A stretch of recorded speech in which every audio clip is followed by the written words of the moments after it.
Hi student, आज मैं आपको बीएससी पार्ट 1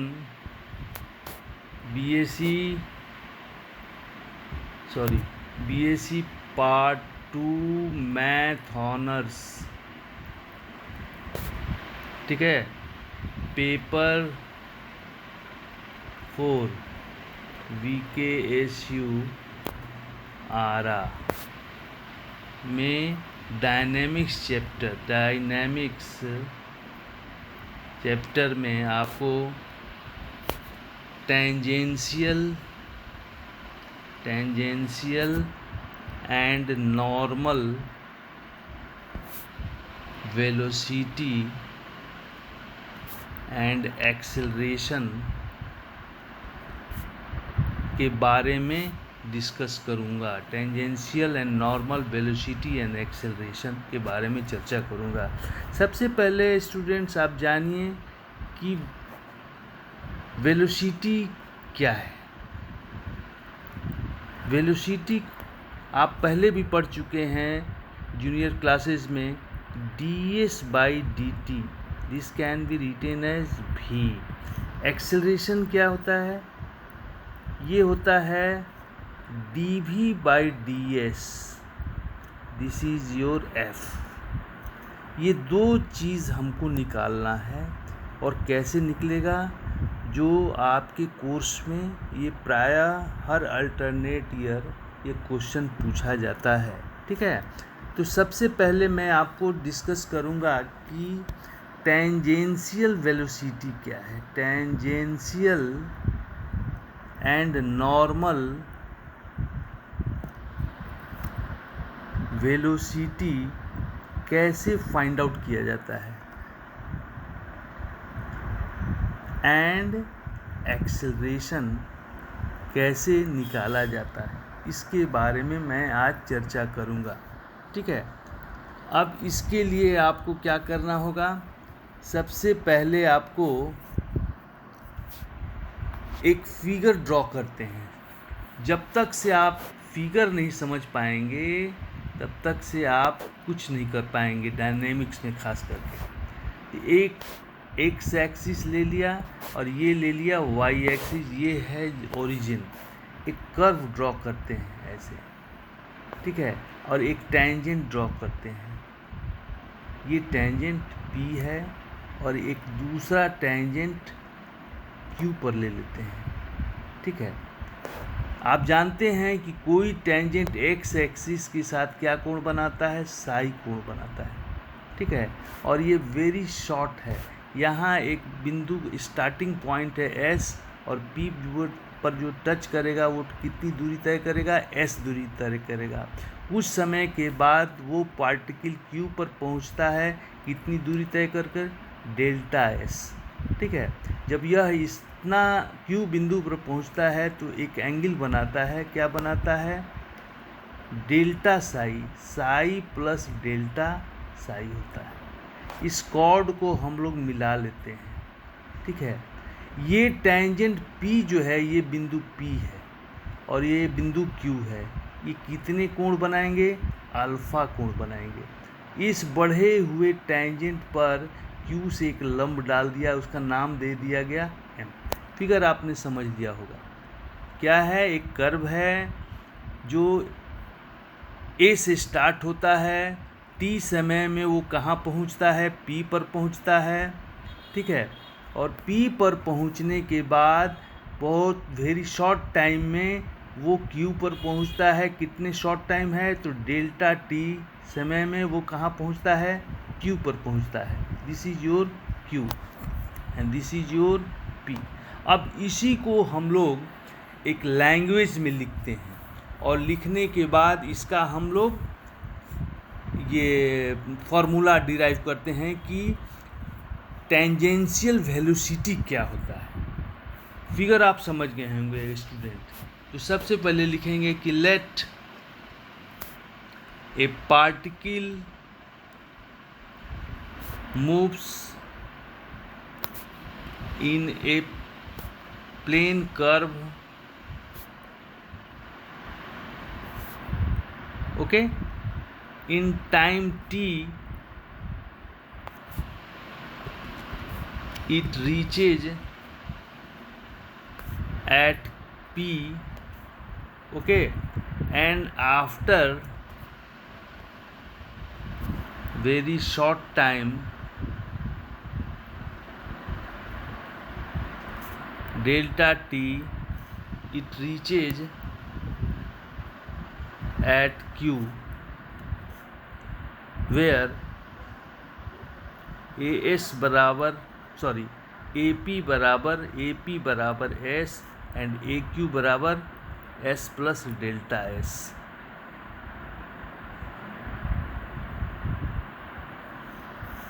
इतना समझ गए? इतना समझने के बाद अब मान लेते हैं कि लेट, ठीक है, एंगल QPM बराबर अल्फ़ा, इतना मान लेते हैं हम लोग, ये वाला एंगल, ये ठीक है। And when Q tends to P, this implies that alpha tends to 0। इस पर ध्यान दीजिएगा, ठीक है। Now we draw a perpendicular, ठीक है, on PM extended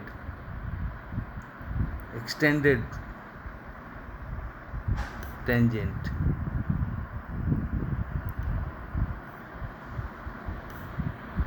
Now we draw a perpendicular PM, that is QM is perpendicular to PM।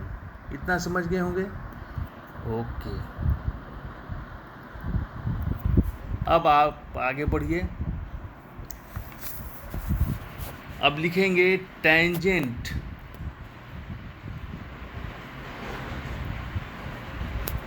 Eight, ठीक ना, सॉरी, इसको ऐसे नहीं लिखेंगे, इसको ऐसे लिखेंगे, टेंजेंशियल वेलोसिटी एट P, ये बराबर लिखेंगे limit delta T tends to 0 displacement, ठीक है, along the tangent, ठीक है, at P divided by delta T। अब ध्यान दीजिएगा, मैं जो ये फिगर अभी आपको ड्रॉ किया, this is your P and this is your Q, ये टेंजेंट है, और यहाँ से इस पर लंब डाल दिया M, this is P, this is chord, this is alpha. So ये जो है, ये ट्रायंगल जो बना, राइट एंगल ट्रायंगल, ये 90 डिग्री है, ये अल्फ़ा है, और ये है Q है, ये है P है, ये है M है। So PM can be written as, resolve part होगा, रिजॉल्व पार्ट क्या होगा, PQ, ठीक है, ये क्या होगा रिजॉल्व पार्ट। अब इसकी जो दूरी है, ये वाला दूरी कॉर्ड का, इसको हम लोग मान लेते हैं डेल्टा C। सो PQ कॉस अल्फ़ा, ये PM क्या होगा, PQ कॉस अल्फ़ा, ठीक है, और ये दूरी क्या हो जाएगा, QM, this is QM is equal to PQ sine alpha. ये दो बात विशेष ध्यान दीजिएगा, इसके बारे में और इसके बारे में। ये जब कॉन्सेप्ट आपको समझ में आ जाएगा तो आप क्लियरली आप वेलोसिटी डिराइव कर सकते हैं। तो इसके बाद में हम लोग क्या लिखेंगे कि limit delta T tends to 0 PQ cos alpha. इसके पहले मैं ये बताना चाहता हूँ, ये वाला चीज़ ये हटा दीजिए, इसको हटा दीजिए। इसको हटाने के बाद क्या लिखेंगे आप, सबसे पहले आप लिखेंगे limit delta T tends to 0, ठीक है ना। इसके बाद क्या लिखेंगे आप लोग, PM, यही न हुआ दूरी, यही न हुआ, डेल्टा टी समय में यही बढ़ा हुआ दूरी है। अब बटा में डेल्टा टी। अब PM को क्या लिखेंगे, PM को ये वाला चीज़ लिखेंगे, ठीक है। उसको क्या लिखेंगे,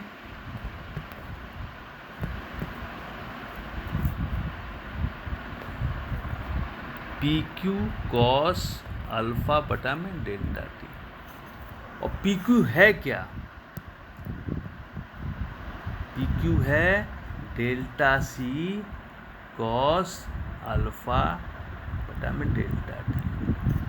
as Q tends to P, this implies that alpha tends to 0, this implies that cos alpha is equal to 1 हो जाएगा।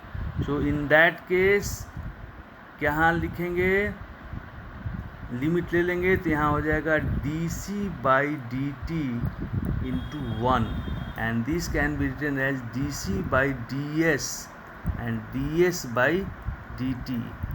वो भी जानते हैं अब, as dc by ds tends to 1, चूँकि ये कॉर्ड है और ये स्मॉल कर्व है, तो chord divided by small curve and small chord, ये दोनों मिलकर 1 हो जाएंगे। ऐसी स्थिति में हम लोग लिखेंगे ds by dt, that is v, that is tangential